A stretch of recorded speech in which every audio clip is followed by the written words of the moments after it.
Et image en direct de l'ambassadeur russe à l'ONU qui est en train de s'exprimer. On va l'écouter. Parler de cette question aujourd'hui. Une lettre a été adressée à la présidence britannique en tant que document officiel du Conseil de sécurité à ce sujet. J'aimerais savoir pour quelles raisons vous bafouez de cette manière le règlement intérieur du Conseil de sécurité. Ne savez-vous pas qu'en cas de désaccord, vous deviez convoquer une réunion pour mettre cette décision aux voix? Lors de notre présidence, en outre, nous n'avions jamais refusé une réunion sur l'Ukraine et on a eu 6 au total. Nous souhaitons que vous nous donniez des garanties concernant la non-violation à l'avenir des règles du règlement intérieur du Conseil de sécurité, que je citerai. Le président convoque une réunion du Conseil de sécurité à la demande de tout membre du Conseil de sécurité. Merci.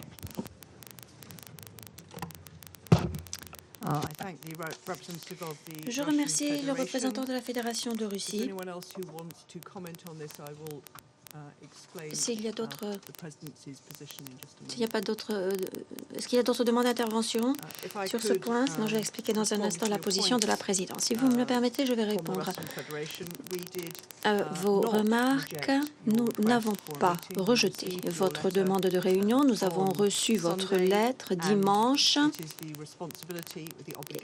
et il relève de la responsabilité et de l'obligation de la présidence d'organiser une réunion. Vous avez demandé une réunion à une heure précise lundi.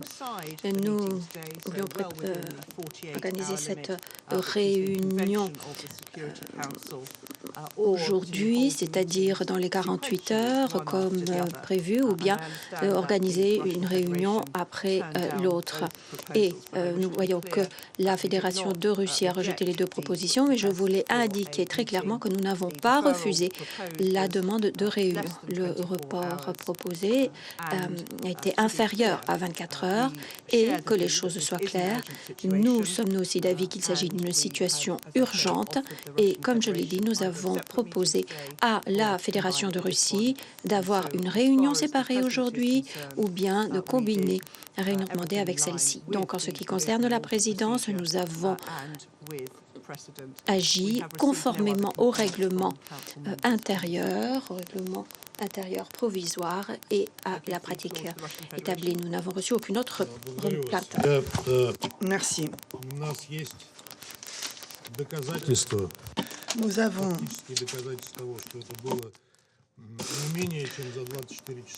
des preuves factuelles concernant le fait que ce n'était pas moins de 24 heures. Nous avons, comme je l'ai dit, des éléments factuels que nous sommes prêts à présenter à tous ceux qui le souhaitent. J'espère néanmoins que ce que vous avez dit signifie que vous ne rejetterez pas des demandes de réunion de la part de membres du Conseil de sécurité à l'avenir. Merci beaucoup. Je remercie le représentant de la Fédération de Russie. La présidence ne va pas refuser d'organiser des réunions à l'avenir. Et nous espérons que le débat est maintenant clos sur ce point-là. Nous pouvons passer à l'adoption de l'ordre du jour. L'ordre du jour provisoire de la présente réunion s'intitule « Lettre datée du 28 février 2014, adressée à la présidente du Conseil de sécurité par le représentant permanent de l'Ukraine auprès de l'Organisation des Nations Unies, S-2014-136 ». L'ordre du jour est adopté.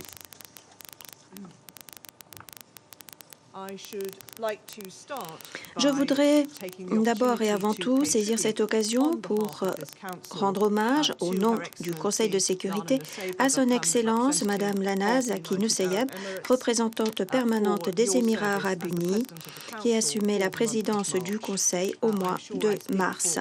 Je suis certaine que je parle au nom de tous les membres du Conseil lorsque je remercie très sincèrement l'ambassadeur Nuseyyeb et son équipe pour le brio avec lequel ils ont conduit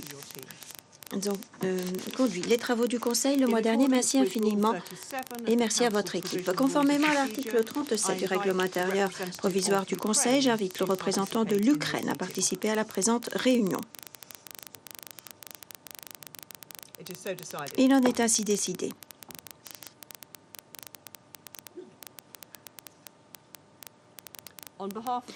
Au nom du Conseil, je me félicite de la participation de Son Excellence, M. Volodymyr Zelensky, président de l'Ukraine. Et j'ajouterai simplement que le représentant de l'Ukraine sera également parmi nous à cette réunion en cas de problème technique, comme le veut la pratique.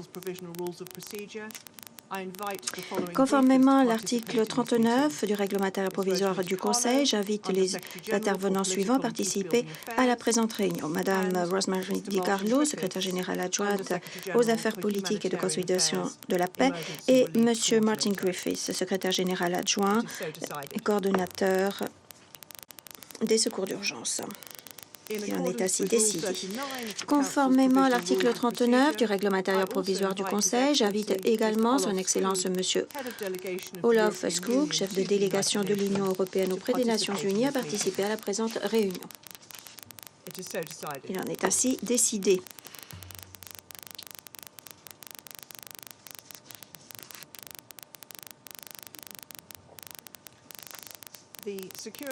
Le Conseil de sécurité va maintenant entamer l'examen du point 1 de son ordre du jour. Je souhaite une chaleureuse bienvenue à Son Excellence, le secrétaire général, M. Antonio Guterres, et je lui donne la parole. Madame la Présidente, Excellences, la guerre qui fait rage en Ukraine est un des plus grands défis jamais posés à l'ordre international et à l'architecture mondiale de paix fondée sur la Charte des Nations unies. Et ce, en raison de sa nature, de son intensité et de ses conséquences. Nous sommes face à une invasion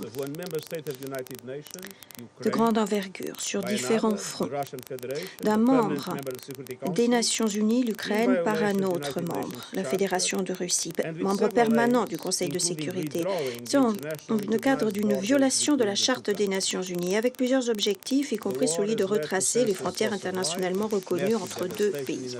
La guerre a entraîné une perte insensée de vie, des dégâts considérables dans les agglomérations et la destruction d'infrastructures civiles. Je n'oublierai jamais les images horribles de civils tués à Boutcha et j'ai immédiatement demandé l'ouverture d'une enquête indépendante pour garantir une reddition de comptes efficace. Je suis également profondément choquée par les témoignages personnels de viols et de violences sexuelles qui se font maintenant jour. La haute commissaire aux droits de l'homme a parlé de crimes de guerre potentiels, de graves violations du droit international humanitaire et de sérieuses violations du droit relatif aux droits humains. L'offensive russe a également entraîné le déplacement de plus de 10 millions de personnes en un mois seulement, l'exode forcé le plus rapide depuis la Deuxième Guerre mondiale.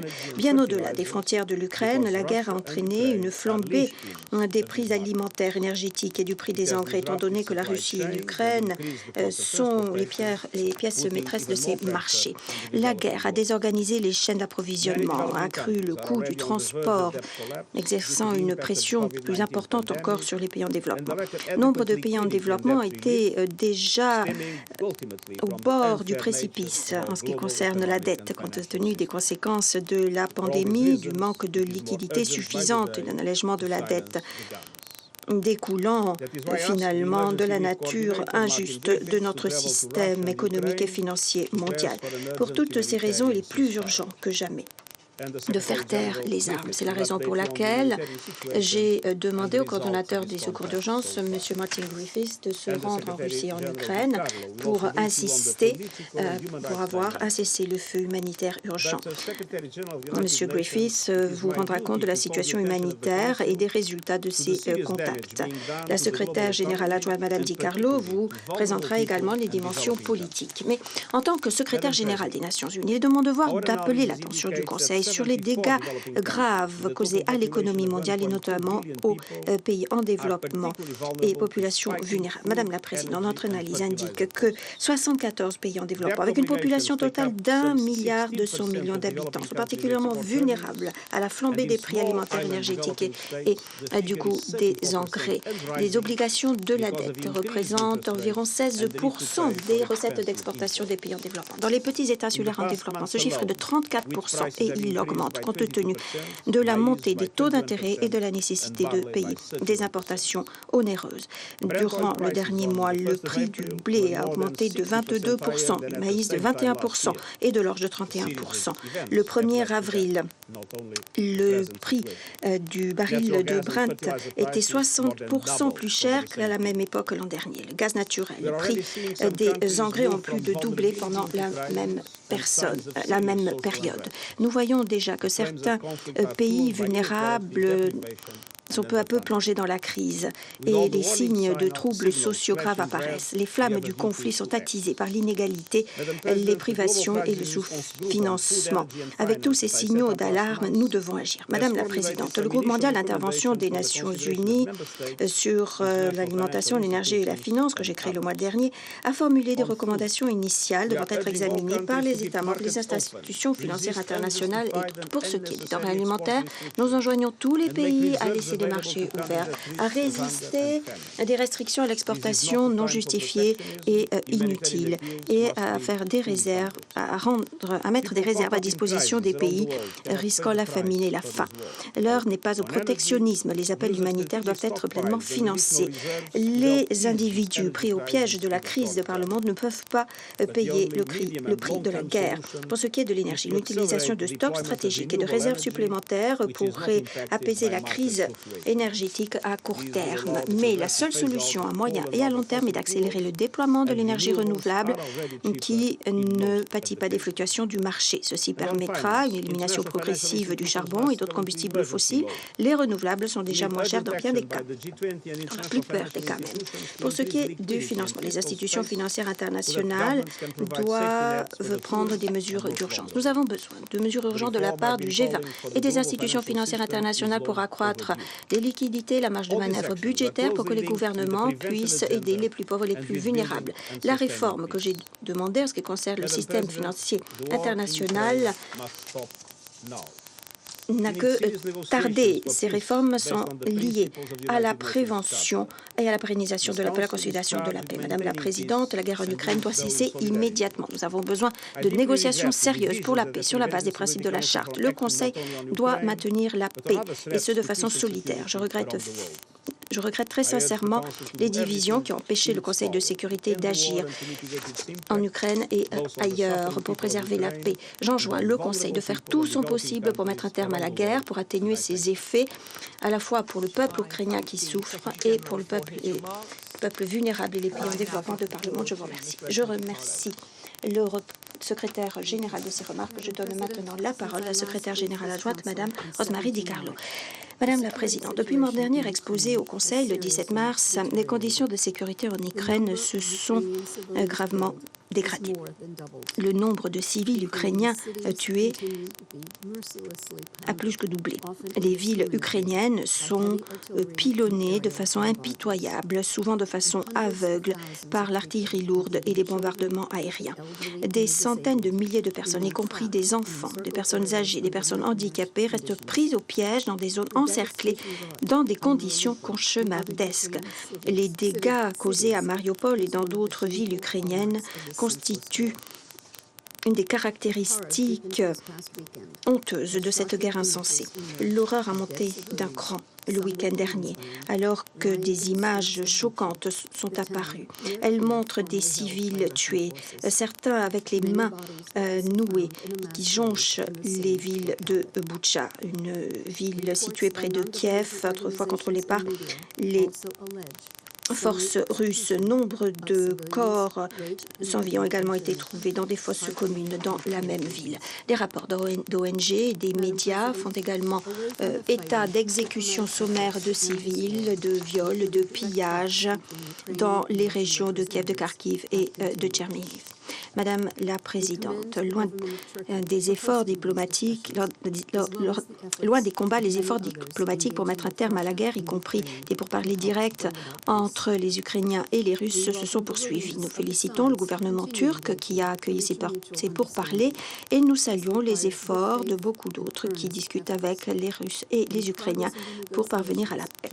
Nous saluons la bonne volonté des parties pour continuer à essayer de trouver un entendement commun. Il faut pour ce faire de véritables efforts et une bonne foi. Tout progrès dans les négociations devrait aboutir rapidement à une action sur le terrain. Bien qu'il ait été fait état d'une réduction de forces russes et d'attaques autour de Kiev et de Tchernihiv, ces déplacements ne devraient pas être simplement tactiques. Un repositionnement des forces pour des attaques renouvelées contre des villes ukrainiennes. L'Assemblée générale a à 2 reprises demandé aux forces russes de se retirer entièrement du territoire ukrainien et de cesser toutes les opérations militaires.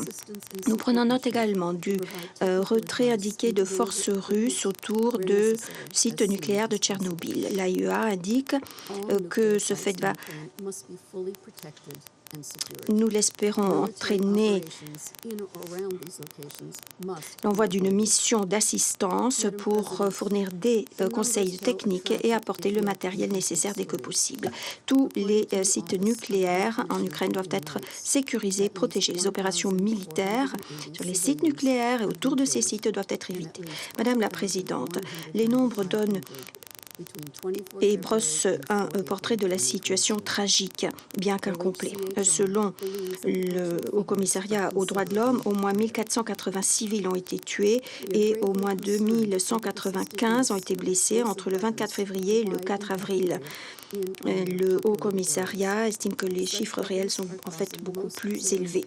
Nous sommes vivement préoccupés par l'utilisation persistante d'armes explosives ayant un impact dans des zones peuplées. Ces armes sont celles qui causent le plus de victimes civiles. Elles entraînent des destructions massives d'infrastructures civiles, y compris des zones résidentielles, les hôpitaux, des écoles, des systèmes d'eau et d'électricité.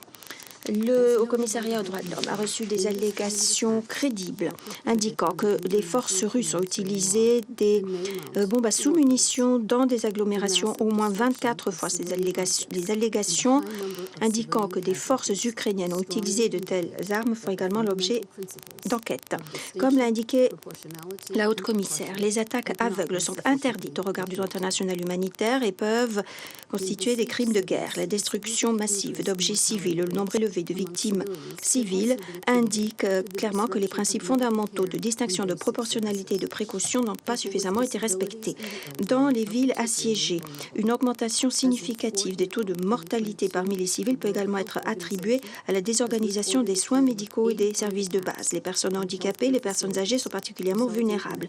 Au 4 avril, l'OMS a indiqué qu'au total, 85 attaques avaient été perpétrées contre des centres de santé, ce qui a entraîné au moins 72 décès et 43 personnes ont été blessées. Madame la Présidente, nous sommes vivement préoccupés par les rapports faisant état d'arrestations arbitraires et de disparitions forcées de personnes qui s'étaient opposées à l'invasion russe. Le 30 mars, le Commissariat aux droits de l'homme a fait état de la détention arbitraire et de la disparition forcée possible de 22 journalistes et de membres de la société civile à Kiev, Kherson, Luhansk et dans les régions de Zaporizhzhia. 24 responsables locaux ont également été détenus dans les régions contrôlées par la Russie, dont 13 ont ensuite été libérés. Nous demandons la libération immédiate de tous les individus détenus de façon arbitraire, y compris les journalistes et responsables locaux, les militants de la société civile et autres.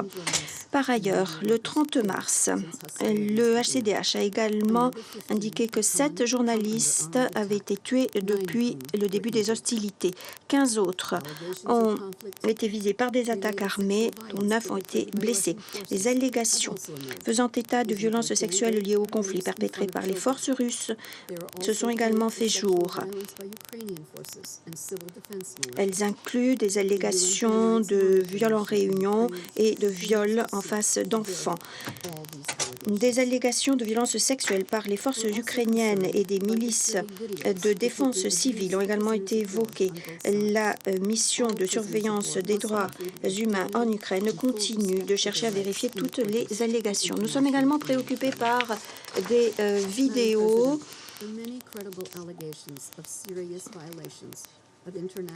édifiantes montrant des exactions commises contre des prisonniers de guerre des deux camps. Tous les prisonniers de guerre doivent être traités de façon digne. Leurs droits doivent être respectés conformément au droit international humanitaire. Madame la Présidente, les nombreuses allégations crédibles de violations graves du droit international humanitaire et des droits humains dans des zones récemment reprises aux mains des forces russes ne doivent pas rester impunis. Nous appuyons les efforts déployés pour mener des enquêtes et obtenir des éléments de preuve. Garantir la reddition de comptes et la justice pour les actes commis pendant la guerre ne sera pas facile, mais c'est essentiel. Madame la Présidente, nous sommes encouragés par la générosité des pays voisins qui ont accepté les millions de réfugiés et par la solidarité du peuple ukrainien qui accueille ses compatriotes déplacés. Avec près de 11 millions de personnes déplacées en Ukraine ou à l'étranger en tant que réfugiés, près d'un quart de la population d'ailleurs, les Nations Unies sont très préoccupées par le risque accru de traite d'êtres humains.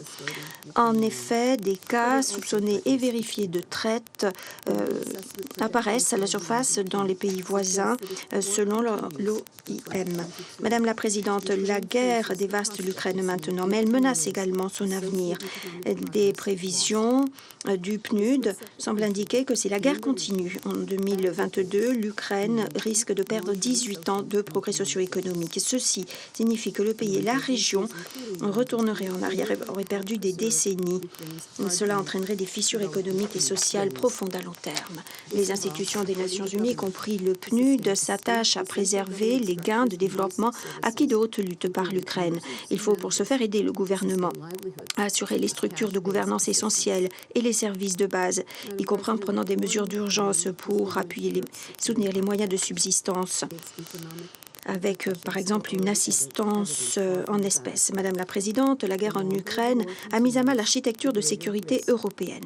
Les répercussions économiques de la guerre sont déjà manifestes, bien au-delà des champs de bataille. Plus la guerre continue, plus le risque sera élevé d'affaiblir les institutions mondiales et les mécanismes créés pour préserver la paix et la sécurité. La guerre a été commencée par choix. C'est une guerre de choix. Elle n'est pas inévitable. Les Nations Unies sont prêtes à faire tout leur possible pour la faire cesser. Je vous remercie. Je remercie Madame Di Carlo de sa déclaration. Je vais maintenant donner la parole à Monsieur Martin Griffith. Merci, Madame la Présidente. Comme vous venez de l'entendre dans la bouche du secrétaire général, et comme l'évoquait à l'instant Madame Di Carlo, les civils ukrainiens payent le prix fort dans cette guerre, un prix excessif. J'aimerais parler brièvement des besoins humanitaires et de ce que nous faisons pour y répondre avant de parler de ma récente visite. Ces 6 dernières semaines, au moins 1430 personnes ont été tuées. Parmi eux, plus de 121 enfants. Et nous savons que ces chiffres sont probablement moins élevés que les chiffres réels. Des maisons, des infrastructures civiles, des ponts, des hôpitaux, des écoles ont été endommagés et détruits. Près de 11 millions de personnes ont été contraintes de fuir leur foyer. Et parmi ces personnes, il y a plus de 4,2 millions de personnes qui se sont réfugiées dans des pays voisins, qui ont fait preuve d'une grande générosité. Au total, plus d'un quart de la population ukrainienne a dû fuir en un laps de temps très court. Et malheureusement, ces chiffres continuent d'augmenter et continueront d'augmenter jusqu'à ce que nous arrivions à une trêve, à une quelconque paix.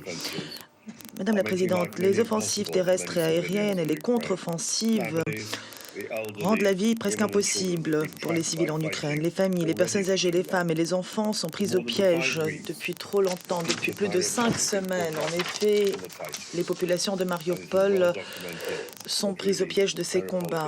Mariupol, nous le savons, est aujourd'hui un enfer. D'autres villes comme Tcherniv, Sumi et Kharkiv sont coupées des biens et services essentiels. Dans des conditions périlleuses, il est très difficile d'accéder aux civils, il est difficile pour les civils d'accéder à l'aide. Les civils, pourtant, doivent pouvoir se déplacer vers des zones sûres sans avoir peur d'être attaqués. Il est vital que toutes les parties au conflit respectent leurs engagements en vertu du droit international humanitaire en protégeant les civils et en permettant un accès sans entrave rapide et sûr aux organisations humanitaires impartiales pour qu'elles puissent venir en aide à tous les civils qui en ont besoin, où qu'ils se trouvent en Ukraine. Madame la Présidente, alors que le monde assiste à cette montée constante des besoins humanitaires en Ukraine, les Nations Unies et les organisations partenaires font de leur mieux pour accroître l'aide apportée aux civils touchés. 6 000 volontaires de la Croix-Rouge ukrainienne travaillent aux côtés d'ONG locales dans l'est de l'Ukraine et travaillent sans relâche en première ligne afin d'aider les communautés touchées. Le PAM a déjà aidé 1,3 million de personnes en fournissant de la nourriture et de l'argent et prévoit d'atteindre encore 2,5 millions de personnes en ce mois d'avril. Les partenaires qui travaillent dans le domaine de la santé nous signalent que plus de 180 tonnes de fournitures médicales ont pu être fournies en Ukraine. 470 tonnes sont en cours de livraison. Cela devrait répondre aux besoins de 6 millions de personnes dans les mois à venir. Et je me réjouis de vous dire que grâce à ces efforts, dans les dernières 24 heures, un convoi a été expédié de notre pôle de coordination humanitaire à Dnipro vers Severodonetsk, dans l'extrême orient ukrainien. Aujourd'hui, la Croix-Rouge ukrainienne a également reçu de nombreux articles, des médicaments, des kits d'hygiène, des vêtements, de la nourriture qui devrait arriver aux personnes les plus démunies à Severodonetsk. 4 convois au total ont déjà apporté une aide critique à des personnes qui se trouvent dans des zones de combat. D'autres convois devraient arriver bientôt. Bien qu'il s'agisse là de mesures préliminaires, cela nous permet d'aller plus loin. Comme le secrétaire général le disait, je souhaite également dire que je suis préoccupée par les cas d'exploitation sexuelle, de violence en Ukraine et dans la région. Des incidents horribles qui touchent de manière disproportionnée les femmes et les enfants déplacés. Nous renforçons dans ces conditions les services de protection contre la violence sexiste afin que les rescapés puissent bénéficier d'une aide spécialisée. Ces services sont conçus en coopération avec la société civile ukrainienne et notamment les organisations de défense des femmes. Madame la Présidente, je me trouve actuellement à Genève. Je viens de rentrer de Moscou cette nuit. Comme vous le savez, le secrétaire général m'a confié la tâche de discuter avec les deux parties en présentant des arguments humanitaires afin de prendre des mesures spécifiques pour réduire les souffrances humanitaires en vue à terme de mettre en place un cessez-le-feu humanitaire. Hier à Moscou, j'ai eu des échanges longs et francs avec le ministre des Affaires étrangères Sergei Lavrov et son adjoint Sergei Vershinin. Lors de ces rencontres avec ces hauts responsables, nous avons évoqué la question d'un éventuel cessez-le-feu humanitaire. Nous avons parlé des convois humanitaires, du passage en sécurité de ces convois. J'ai exposé les possibilités de coopération. J'ai formulé des suggestions quant au gel militaire qu'il serait possible d'envisager pour permettre l'évacuation des civils et pour permettre le passage de l'aide vitale en toute sécurité. L'objectif étant de sauver des vies et de donner un sentiment de sécurité, un minimum de sentiment de sécurité à ces populations. Mes suggestions ont été accueillies par les hauts responsables russes qui m'ont assuré de leur volonté de les étudier sérieusement. Et nous sommes mis d'accord pour rester en contact. Mais je suis conscient du long chemin qu'il nous reste à parcourir, un chemin qui doit être parcouru et je m'engage à le faire. Demain, j'espère me rendre en Ukraine afin de discuter avec les autorités ukrainiennes. Nous parlerons des mêmes questions. Et j'aimerais également à cette occasion voir avec Amin Awad, le coordonnateur sur place, la réponse humanitaire qui est apportée en Ukraine. Madame la Présidente, grâce aux contributions généreuses des bailleurs de fonds, la réponse humanitaire a pu être renforcée depuis le mois de février. Nous avons répondu aux besoins de 4 millions de personnes, mais il nous faut un soutien financier soutenu pour poursuivre ce travail.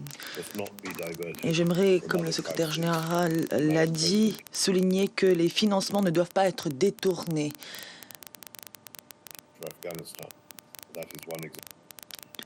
Et cela ne doit pas se faire au détriment d'autres crises.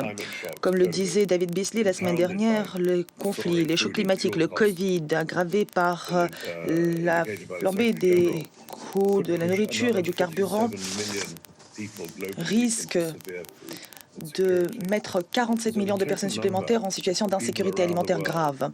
Le nombre total de personnes qui ne savent pas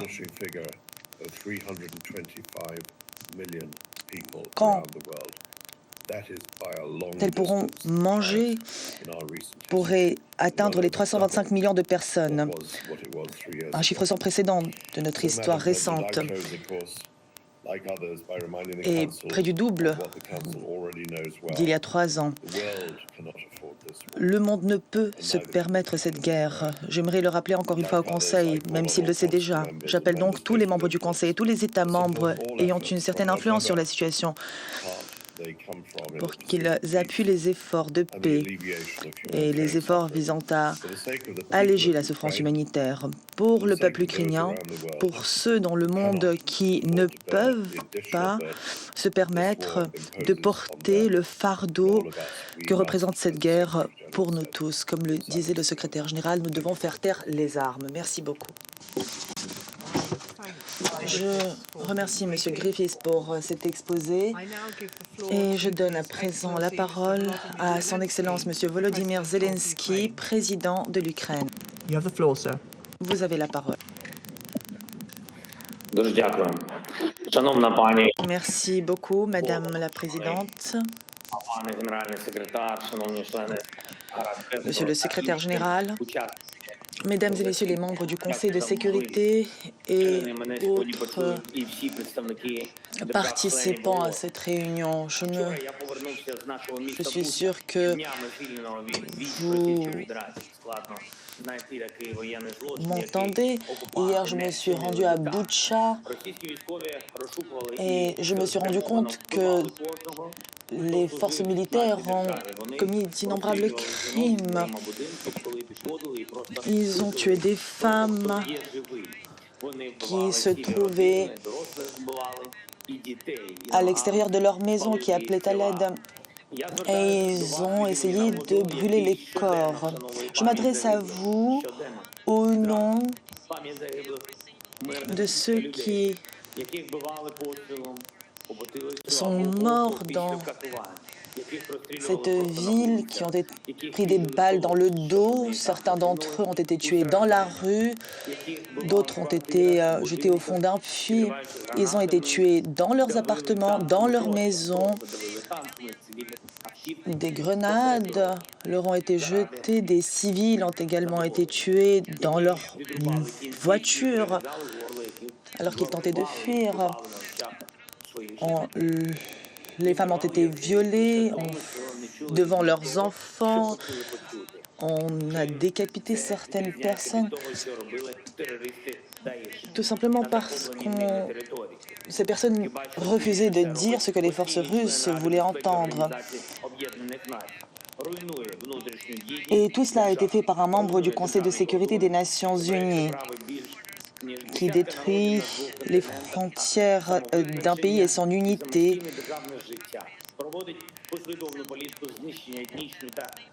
qui prive de ses droits une population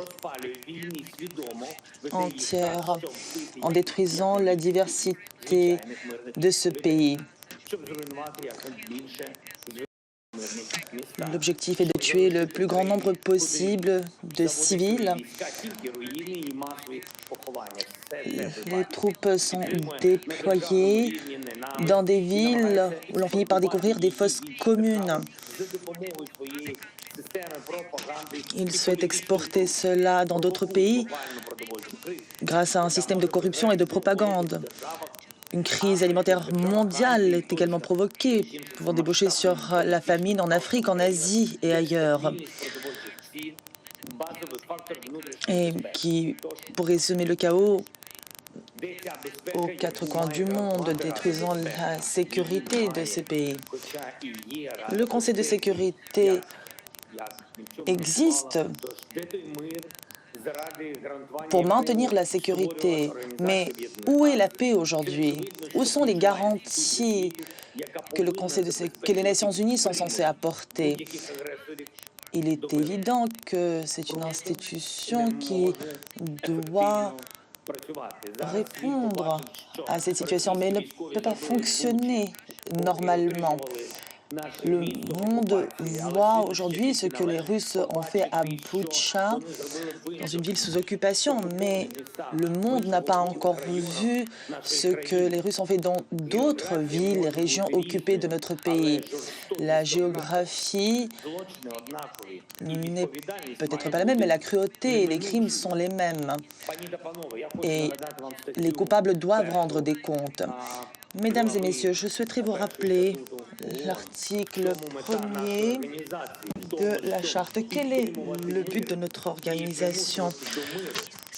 Il s'agit de préserver la paix, mais aujourd'hui, la Charte est bafouée, à commencer par cet article 1er. Aujourd'hui, à la suite de l'action russe, l'action menée par les Russes dans notre pays, les crimes les plus horribles sont perpétrés dans notre pays. Depuis la Seconde Guerre mondiale, les troupes russes détruisent délibérément des villes entières en Ukraine par leurs frappes aériennes et leurs tirs d'artillerie. Ils affament des populations et visent des convois de civils qui cherchent à fuir les hostilités. Ils ont même fait sauter des abris délibérément. Dans les territoires occupés, les civils sont tués en grand nombre. Et le massacre à Boutcha n'est qu'un exemple de ce que les forces d'occupation ont fait sur notre territoire ces dernières semaines. Il y a d'autres villes aussi où nous ne savons pas encore exactement ce qui s'est passé. Mariupol, Tcherniv, Kharkiv et d'autres communes et villes dont chacune a connu le même sort que Boutcha. Je sais très bien ce que dira le représentant de la Fédération de Russie en réponse à ces accusations. Ils l'ont déjà dit à maintes reprises,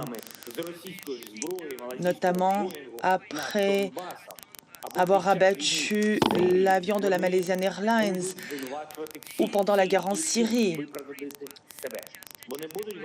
Ils pointeront du doigt n'importe qui pour justifier leur action.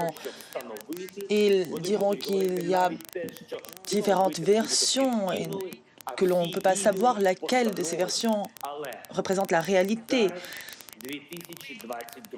Ils diront qu'il s'agit d'une mise en scène. Mais nous avons des preuves irréfutables, des images satellitaires, et nous pouvons mener des enquêtes transparentes. C'est ce que nous souhaitons en permettant l'accès à ces informations aux journalistes avec la participation de la Cour pénale internationale afin que les responsabilités soient établies avec certitude. Et je suis sûre que tous les membres des Nations unies souhaitent connaître la vérité.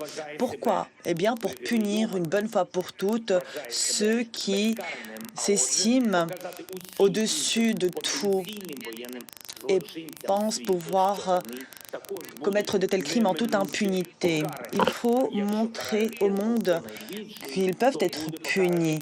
Si les plus puissants sont punis, eh bien, il sera possible de punir tous les autres aussi. Alors pourquoi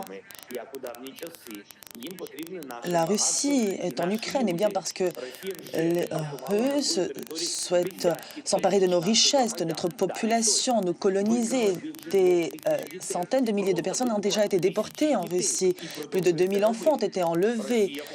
Ces enfants continuent d'être enlevés tous les jours. La Russie veut que l'Ukraine tombe en esclavage. Les villes et les villages sont pillés systématiquement après avoir été capturés. Les forces russes volent tout ce qu'elles peuvent voler, de la nourriture et tout le reste, alors que leurs mains sont couvertes de sang. Le droit de veto devient un droit de tuer, qui leur permet de commettre ces crimes en toute impunité. Ils détruisent tout ce qu'ils peuvent dans notre pays. Si cette situation devait se poursuivre, eh bien,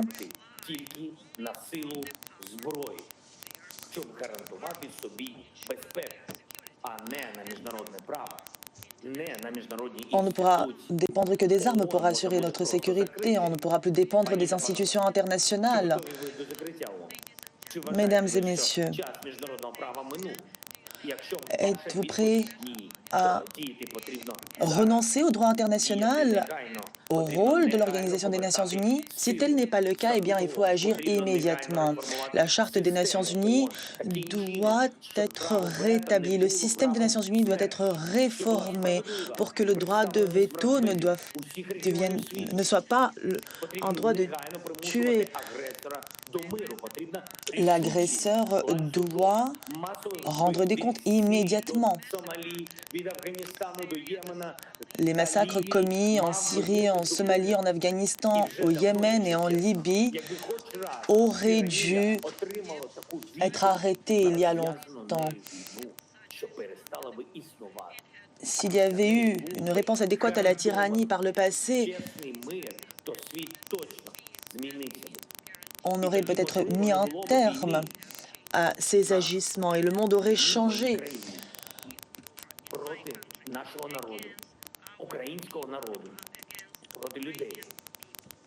Aujourd'hui, la guerre fait rage dans notre pays, en Ukraine. Le monde a fermé les yeux sur l'occupation de la Crimée, sur la guerre menée contre la Géorgie, sur la situation en Transnistrie. La Russie a ouvert la voie à d'autres conflits à ses frontières. Alors comment arrêter cela? Les forces militaires russes et ceux qui donnent des ordres à ces forces russes doivent être arrêtés. Tous ceux qui ont donné ces ordres criminels doivent rendre des comptes et jugés par un tribunal comme celui de Nuremberg. Je rappelle aux diplomates russes que Ribbentrop n'a pas échappé aux crimes commis. Adolf Arpen non plus.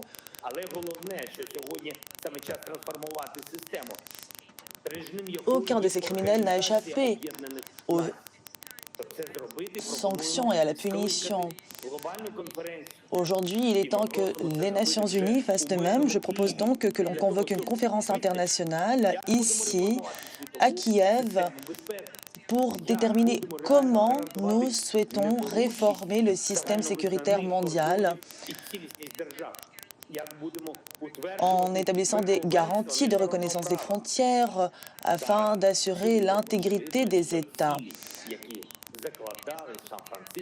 et faire respecter le droit international. Les objectifs fixés en 1945 à San Francisco pour la création d'une sécurité globale n'ont pas été atteints. Il est impossible d'atteindre ces objectifs sans réformer le système international. C'est pourquoi nous devons faire tout ce qui est en notre pouvoir afin que l'ONU puisse servir les générations futures, qu'elle soit en mesure de réagir aux enjeux de sécurité, prévenir l'agression et forcer les agresseurs à faire la paix. L'ONU doit pouvoir punir ceux qui bafouent les principes de la paix. Il ne peut y avoir d'exceptions et de privilèges. Tous doivent participer à l'ordre international sur un pied d'égalité, quelles que soient leurs ambitions ou leur emplacement géographique. Le pouvoir de la paix doit prévaloir, le pouvoir de la justice, de la sécurité, comme l'humanité en a toujours rêvé. Et l'Ukraine est prête à accueillir ce nouveau système, un bureau de ce nouveau système, comme le bureau chargé des droits de l'homme à Genève ou celui de Nairobi. Nous pourrions nous spécialiser dans les mesures préventives de protection de la paix. Et je souhaiterais vous rappeler notre mission en Afghanistan, une mission de paix. Nous avons évacué plus d'un millier de personnes. C'était une phase très difficile, mais l'Ukraine a accueilli, malgré tout, des personnes de différentes nationalités et ethnies.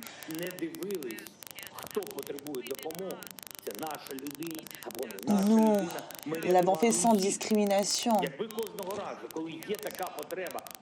Nous n'avons pas choisi qui il fallait aider. À chaque fois qu'une personne avait besoin d'aide, nous avons tendu la main. Si tout le monde faisait la même chose, le monde serait beaucoup plus sûr. C'est pourquoi aujourd'hui nous proposons une réforme du système de sécurité mondial. Nous avons prouvé que nous étions capables d'aider dans les moments les plus sombres. Aujourd'hui, nous avons besoin que le Conseil de sécurité prenne une décision en faveur de la paix.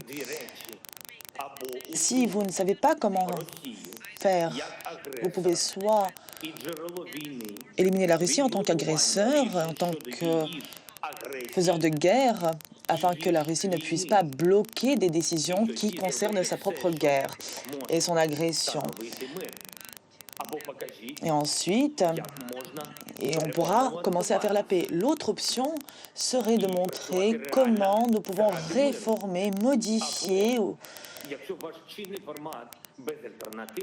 le système de sécurité et œuvrer à la paix. Si rien de tout cela n'est possible, la seule option serait de dissoudre le Conseil. Nous avons besoin de paix aujourd'hui. L'Europe a besoin de paix. Le monde a besoin de la paix. Et enfin, j'aimerais vous demander de visionner une vidéo pour terminer. Je demande 1 minute supplémentaire de votre temps. C'est une vidéo que nous souhaitons vous montrer pour que vous puissiez voir l'étendue des dégâts causés par un pays qui reste impuni. Il est impossible que vous veniez voir ce qu'il se passe dans notre pays directement. J'aimerais donc que vous voyiez ce qu'il se passe à travers cette vidéo. Merci beaucoup.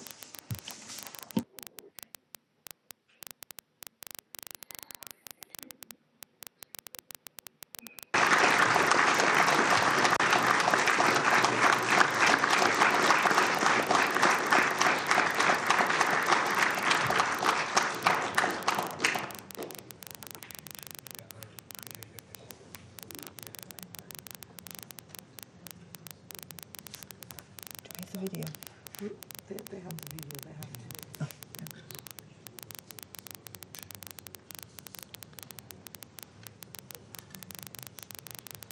I'm not sure.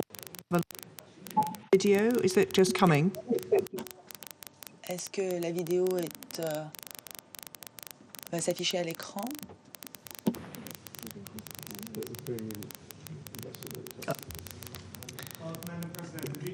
Been uploaded to the technicians of the Security Council. So they have it in there. Les techniciens du Conseil de sécurité ont la vidéo et devraient pouvoir l'afficher. We'll sort that one out. Technically, we don't have the video. So I propose that while we sort that out, Je propose que nous remercions M. Zelensky pour cette allocution émouvante et nous allons essayer de régler les difficultés techniques pour pouvoir afficher la vidéo. J'aimerais maintenant, à titre national, dire toute ma reconnaissance au président pour son leadership en temps de guerre et pour son courage, le courage exceptionnel et la résilience du peuple ukrainien qui subit cette invasion illégale. Je remercie l'action de présidente du Conseil de sécurité et en attendant de régler les difficultés techniques pour afficher la vidéo, je propose de donner la parole aux membres du Conseil de sécurité qui souhaitent faire une déclaration. Et je donne sans plus tarder la parole à la représentante des États-Unis d'Amérique. Merci, Madame la Présidente. J'aimerais d'abord rendre hommage à Madame Nosebe et aux Émirats arabes unis pour la présidence du Conseil au mois de mars. Madame la Présidente, alors que vous entamez la présidence du Conseil de sécurité pour ce mois d'avril, je remercie le Royaume-Uni pour son leadership et pour l'organisation de cette discussion vitale sur l'Ukraine aujourd'hui. Je remercie également le secrétaire général pour son allocution, ainsi que les autres intervenants que nous avons entendus. Je souhaiterais également saluer chaleureusement le président Zelensky. Son allocution au Congrès américain m'a beaucoup ému. Sa présence est un honneur pour nous ici en ces circonstances auxquelles son pays est confronté aujourd'hui. Madame la Présidente, la nuit dernière, je suis rentrée d'un voyage au Moldova et en Roumanie. J'ai pu voir de mes propres yeux la crise des réfugiés causée par cette guerre insensée de la Russie. Je me suis entretenue avec des réfugiés qui m'ont parlé de leur volonté de rentrer chez eux.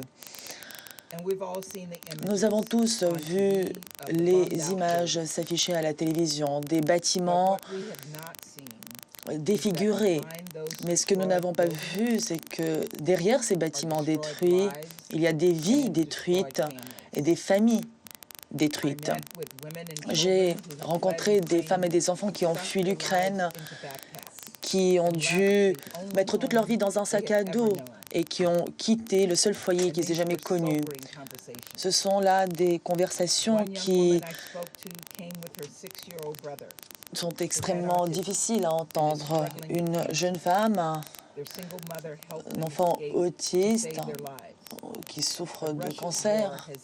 La guerre russe a interrompu les soins dont cette personne avait besoin. Une autre femme à qui j'ai parlé a dû fuir Odessa avec son enfant de 8 ans. Le père, laissé derrière eux, leur décrivait des bombardements tout près de leur appartement. Ils auraient pu mourir dans ces bombardements s'ils n'avaient pas quitté la ville. Une troisième femme que j'ai rencontrée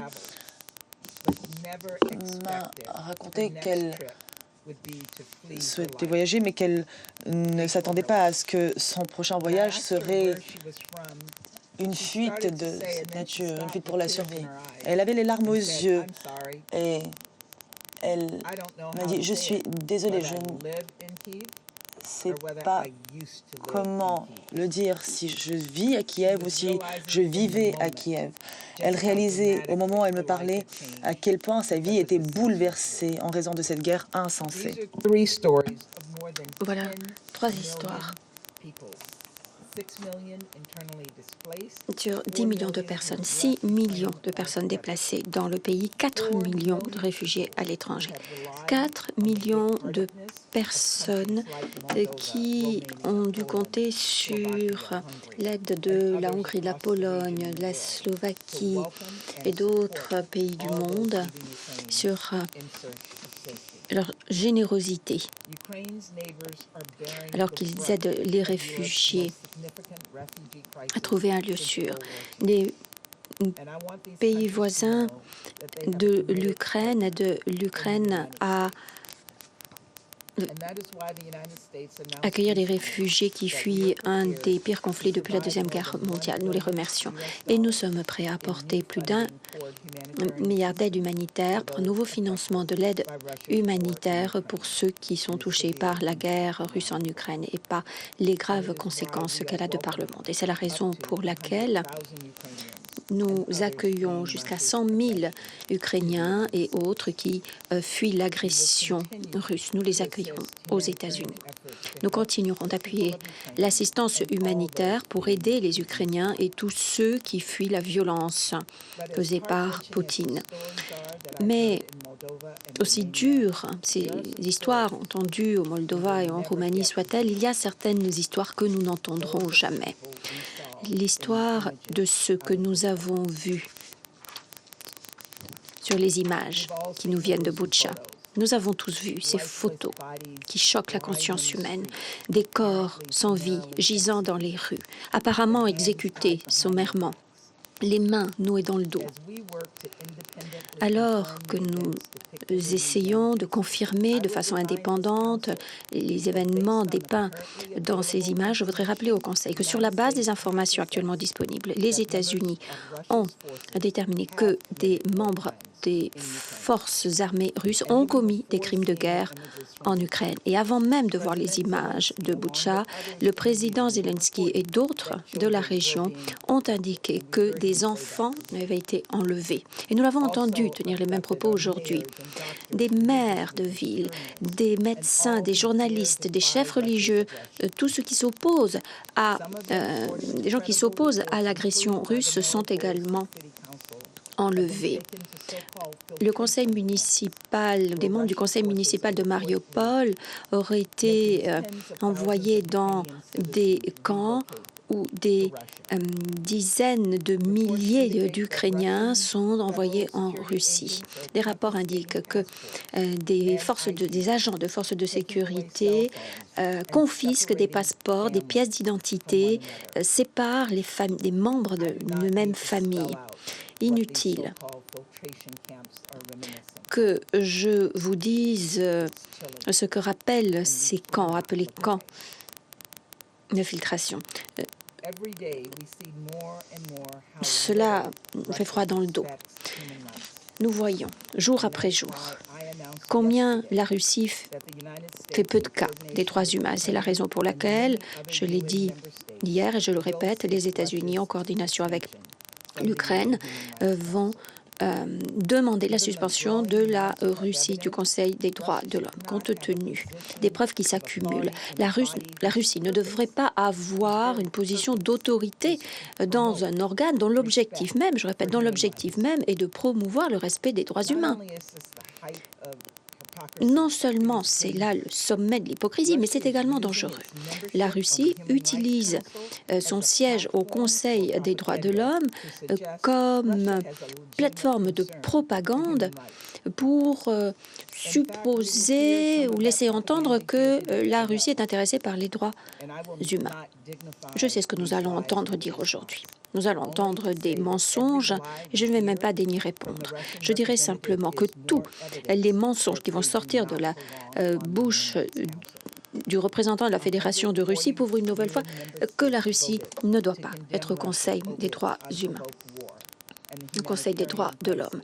Cette guerre provoquée par la Russie a fait l'objet d'un vote sanction de la part de plus de 100 membres des Nations Unies. Voici le message que je voudrais maintenant vous transmettre. L'heure est venue de passer de la parole aux actes. L'heure est venue de montrer au monde entier que nous pouvons travailler de façon responsable.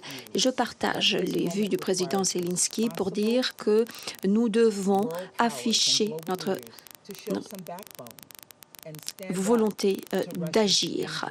Il faut assumer ses responsabilités, il faut s'opposer à la menace posée par la Russie face à l'Ukraine et contre le monde. Le Conseil de sécurité a un rôle à jouer, c'est vrai. C'est également la responsabilité des dirigeants, des chefs des Nations Unies, des dirigeants du monde entier, de tous les États membres qui ont voix au chapitre à l'Assemblée générale. Personne ne peut être un bouclier de l'agression russe. Suspendre la Russie du Conseil des droits de l'homme, voilà quelque chose que nous pouvons faire collectivement à l'Assemblée générale.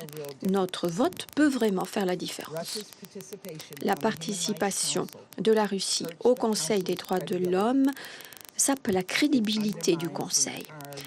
Elle compromet l'ensemble de l'Organisation des Nations Unies.